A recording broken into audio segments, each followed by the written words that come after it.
জগৎ সংসারে এমন লোক কেউ আছে কিনা যে আমার সমান মিথ্যা কথা বলছে কিনা বলতে পারবো না। মিথ্যা কথা আমি সৃষ্টি করতে পারতাম। আমি তো একটা গরু ছিলাম ছেলেবেলায়। আমার জীবন যদি স্বাভাবিক গতিতে যেত তাহলে আমি একটা রিক্সাওয়ালা হতাম। আমি ছেলেবেলায় খুব গর্দভ ছিলাম। আসলে আমার ছেলেবেলা এদেশের ৮-১০ জন একেবারে অতি সাধারণ মানুষের যেমন হয় আমারটাও তেমনই ছিল। বরঞ্চ আমারটা একটু উল্টো ছিল, যে আমি ছেলেবেলায় খুব গর্দভ ছিলাম, একেবারে নাদান ছিলাম। আমার পরিবারে আমরা ১৫ ভাই বোন, আমাদের ২ জন মা। আমি বড় হয়েও বুঝতে পারি নাই যে আমাদের ২টা মা কেমন। কখনো মনে হয়েছে যে ছোট মা তো আমার মার বোন, এরকম মনে হতো। পরে বুঝেছি যে আমার বাবার ২ স্ত্রী, আমার ২টা মা। আমরা এই ২ মায়ের ঘরে ১৫ ভাই বোন।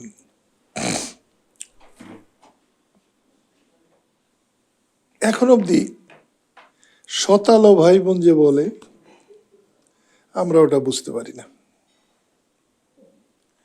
আমার মনে হয় আমার মায়ের পেটের ভাই বোনেরা।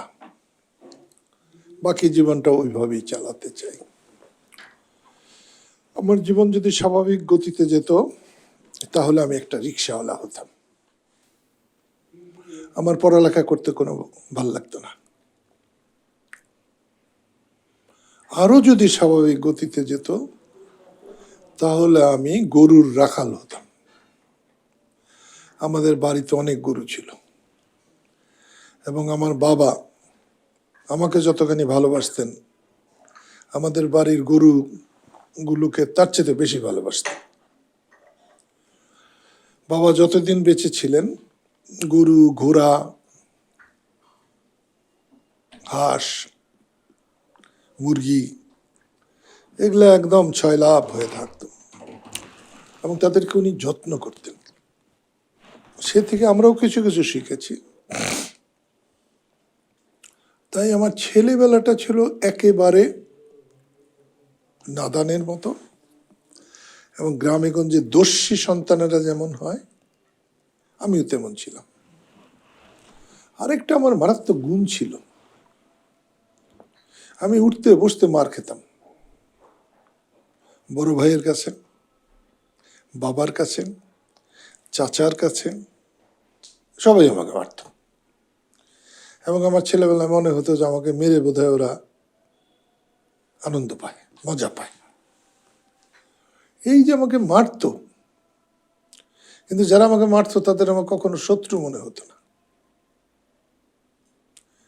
কারো বাবা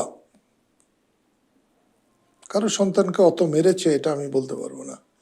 আমাকে আমার বাবা যত মেরেছে, শুধু আমাকে মারেনি, আমার বড় ভাই যিনি মন্ত্রী ছিলেন তাকেও মেরেছে। আর আমার সুবিধা ছিল, আমার বড় ভাইকে বাবা যখন মারতেন সেটা শোধ তোলার জন্যে আমাকে বড় ভাই ডাবল মারত, শোধ তুলতেন।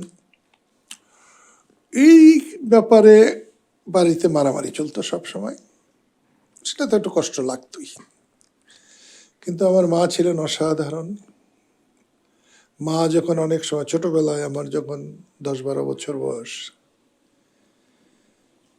কাছে বসিয়ে বুকে টেনে মাথায় হাত দিয়ে ফু দিয়ে বলতেন, বজ্র, তোকে যারা বকাঝকা করে আমার খারাপ লাগে না, তুই দুষ্টামি করিস কেন?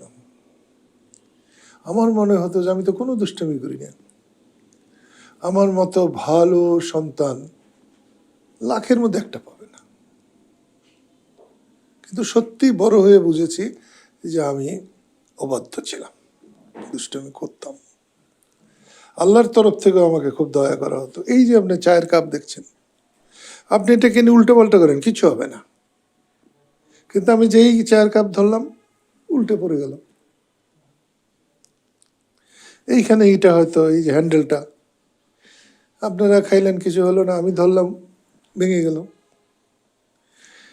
পিরিচটা পড়ে গেল। পিরিচ পরে ভাঙলে একটা মাইট তো খেতেই হবে। এরকম ছিল আমার ছেলেবেলা, ছোট কাল। গাছের থেকে আম পাড়তাম, কাঁঠাল পাড়তাম, ডাব পাড়তাম, এক লাফে আমি ডাব গাছের মাথায় চড়ে বসতে পারতাম। এত ভালো ছিলাম যে আমাদের বাড়িতে অনেক সুপারি গাছ ছিল। মা পান খেতেন, সবসময় পান খেয়েছেন। ঘরের ওটাকে কার বলে, ধন্নাগুলোর উপর দিয়ে তালাই বাঁশের অথবা টিনের কার দেওয়া হয়, তার উপরে সুপারিগুলো রাখা হতো, বাদির সুপারি। আমি একটা করে বাদি নিতাম, 8 আনা করে শের বিক্রি করতাম। মা পান খেতেন, একদিন পরে পরে আধা পোয়া সুপারি কিনা হতো। পরের দিন 1 টাকা দিয়ে আমি 1 টাকার দামে আর কি আধা পোয়া কিনে আনলাম। এই বুদ্ধি আমার হতো না যে ওটা রেখে দিয়েই কিন্তু আমি 1 টাকা করেই মাকে দিয়ে দিতে পারতাম।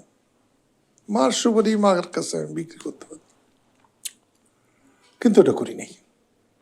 ছেলেবেলায় আমি খুব গরু টরু রাখতাম। অনেক সময় আমাদের বাড়ির যে রাখাল যে কাজ করতো, গরু রাখত, তাকে ঘুষ দিয়ে, টাকা পয়সা দিয়ে, সে যেন ওদিন না আসে। না আসলে আমার মর্যাদা বেড়ে যেত। গরুগুলো আমার রাখতে হবে, 5-6টা গরু আছে। নিয়ে বাইরে গেলাম, সেদিন আর স্কুলে যেতে হলো না। মাঝে মাঝে আবার এই গরুদেরকে নিয়ে, আমি তো একটা গরু ছিলাম ছেলেবেলায়, গরুদেরকে নিয়ে অনেক কাণ্ড করতাম।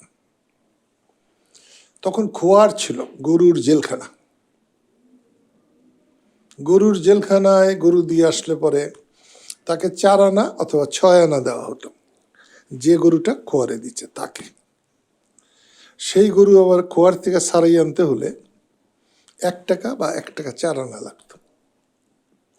তা আমাদের গরু অনেক সময় খোয়ারে দিয়ে আসলাম, আমি 6 আনা পেলাম। বাবার কাছে গিয়ে বললাম, বাবা গরু খোয়ারে নিয়ে গেছে, মানে কারো ক্ষেত খাইছে, সে খোয়ারে দিছে। তো বাবা টাকা দিয়ে দিলেন, 1 টাকা 4 আনা। আমি 1 টাকা 4 আনা খোয়ারওয়ালাকে দিয়ে গরু নিয়ে আসলাম। আমার লাভ হইলো কত? 6 আনা। বাবার 1 টাকা 4 আনা ক্ষতি করে আমি 6 আনা লাভ করলাম। আবার হঠাৎ হঠাৎ মনে হতো যে আমি ওই যে 1 টাকা গরুটা খোয়ারে না দিয়েই যদি বাবার কাছ থেকে নিতে পারতাম। আমি কোনোদিন হয়তো জঙ্গলে গরুটা বেঁধে বাবাকে গিয়ে বললাম, বাবা গরু খোয়ারে নিছেন, বাবা টাকা দিয়ে দিয়েছেন, আমার 16 আনাই লাভ। আবার একদিন হয়তো গিয়ে বললাম, বাবা এরকম, বাবা বললেন ঠিক আছে তুই যা, খোয়ারে যে অপেক্ষা কর, আমি এসে গরু ছাড়িয়ে দেব। তখন আর আমার জাকান্দানি দেখে কে? গরু তো আমি খোয়ারে নিয়ে যাই, ছুটলাম সেই জঙ্গলে। জঙ্গলে গিয়ে গরুকে নিয়ে তাড়াতাড়ি খোয়ারে ছুটলাম, যে খোয়ারে দিয়ে পাশে বসে রইলাম। বাবা এসে গরু ছাড়িয়ে দিলেন। এরকম 2-4 বার হওয়ার পরে হয়তো কোনোদিন বাবা জিজ্ঞেস করলেন, আচ্ছা গরু খোয়ারে দিছে কে? তো সে লোক বলতেছে, ওনার মতোই দেখতে, দিছি তো আমি। শরীরে কাঁপন উঠে গেল। আবার হয়তো আমি কোনোদিন গরু জঙ্গলে বেঁধে রেখে বাবাকে বলছি, বাবা বলল ঠিক আছে আমি আসতেছি, দিলাম ওখানে। ওই রকম একদিন যেই বলছি, বাবা বলছে যা আমি আসতেছি। এখন গরু তো আমার সঙ্গে থাকতে থাকতে আমার থেকেও 2 নম্বর হয়ে গেছে। যেখানে গরু বেঁধে রেখে আমি বাবাকে গিয়ে বলছি, ছুটছি সেখানে, এসে নিয়ে দেখছি গরু নাই। এখন আমি খোয়ারে দেই কারে? তখনও কিন্তু এই বুদ্ধি হয় নাই যে অন্য একটা নিয়ে খালি দিয়ে আসলেই হয়, হয়তো দিতে পারি নাই। আর আমি খোয়ারে যাই নাই, বাবা যে খোয়ারে যায় আমাকে গরু দেখে নাই। অনেকক্ষণই করে বাড়িতে এসছে। বাড়িতে আসার পরে দেখি গরু এসে সন্ধ্যাবেলায় আমাদের বাড়িতে চারিতে গরু খাবার খাইতেছে। বাবা এসে দেখে গরু ওখানেই। আমি ঘুরে টুরে বাড়িতে ঢুকলাম। আমার জন্য তো পিট্টি আসিলই, আমাকে মারতে হতো বলে বাঁশ গাছ বুনছিল আমার বাবা আমাদের বাড়িতে, যাতে বাঁশের কুঞ্চি ইম্পোর্ট করতে না হয়, বাইরে থেকে কিনতে না হয়।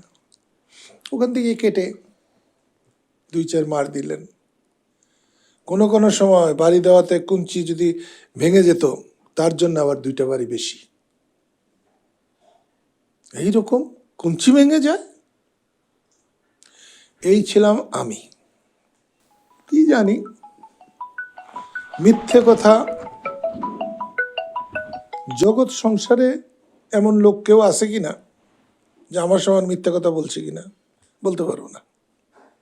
মিথ্যে কথা আমি সৃষ্টি করতে পারতাম। মিথ্যা কথার কল ছিল আমার ভিতরে, কাজ করত। এরকম করে করেই আমি বড় হয়েছি। একটা সময় বাড়ির পিট্টি খেতে খেতে আমি পাকিস্তান সেনাবাহিনীতে যেয়ে ভর্তি ছিলাম। সেখানে 2 বছর ছিলাম। 2 বছর না, 2.5 বছর, আর এরও বেশি, 3.5 বছর, 2 বছর 8 মাসের মতো। 18 বছর তো হবেই,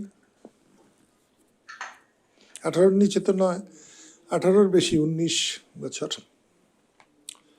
পরে আমি ভাবছি এই আল্লাহর তরফ থেকে আমাকে আর্মিতে পাঠিয়েছিল। একটা ট্রেনিং এর দরকার আছে না, বন্দুক চিনার দরকার আছে না, গোলাগুলি শিকার দরকার আছে না। ওটা আল্লাহর তরফ থেকে পাকিস্তানিদের বিরুদ্ধে পাকিস্তানি ক্যাম্পেই, ট্রেনিং সেন্টারেই আমি ট্রেনিং নিতে পেরেছিলাম। একটা সাধারণ মানুষ আমি। একটা জিনিস এখন মনে হয়, আল্লাহ তাআলা আমাকে ব্রেন বলে যে জিনিসটা বলে হয়তো কিছুটা দিয়েছিলেন, কিন্তু ওই যে লেখাপড়ার প্রতি একটা ভয় চেপে গিয়েছিল। মার ছেলেবেলায় আমাদের বাড়িতে কোনো BA pass M A pass কেউ আসলে আড়ালে গিয়ে হাসতাম যে হায় রে হায়, কি পরিমাণ মার যে খাইছে। মানে যে পরিমাণ ডিগ্রি ওই পরিমাণ মার। এখন তো বুঝি লেখাপড়ার জন্য কোনো মারামারি। আমার ছেলের গায়ে আমি এমনি করে ধরিও নেই, আমার মেয়ের গায়ে যেটা ব্যারিস্টার হয়েছে একটু করে শক্ত করেও ধরিনি হাতটা। তারা লেখাপড়া করে নাই, আমার চেয়ে ভালো হাতের লেখা। আমার ছোট মেয়ে, সব থেকে ছোটটা যেটা, সেটা তো আরও ভালো। কিন্তু আমাদের ওই সময় খালি পিট্টি পিট্টি আর পিট্টি দিয়ে ওরকম করে ফেলেছে। কিন্তু তাতে খুব একটা খারাপ কিছু হয় নাই।